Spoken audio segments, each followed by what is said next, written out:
book! So I've pretty much given up on reading in the normal way, but I found a great audiobook app on my phone, and yeah, it's great. You can like rewind very quickly, jump, you can bookmark things, you can jump back 10 seconds at a time, a minute at a time.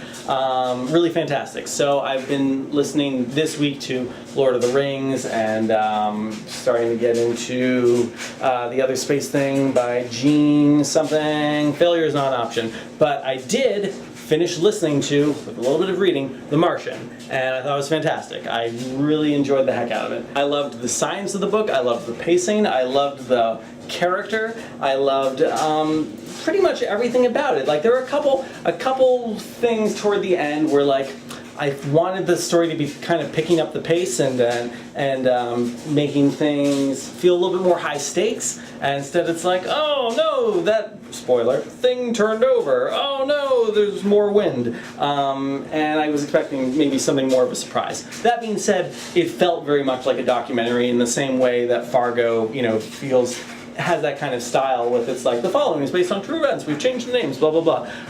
And so, yeah, I mean, the book did a really good job of having the really fun, very quick and readable log files from Mark Watney, and who just has a fantastic voice through the whole thing, and I love his whole inner monologue and the way he works through these problems. And then the writer really gets a chance to prove himself when he's talking about what's happening back in Mission Control. Sometimes we jump back to Mars and we actually just get to have the description of some, in what I think is a very intentionally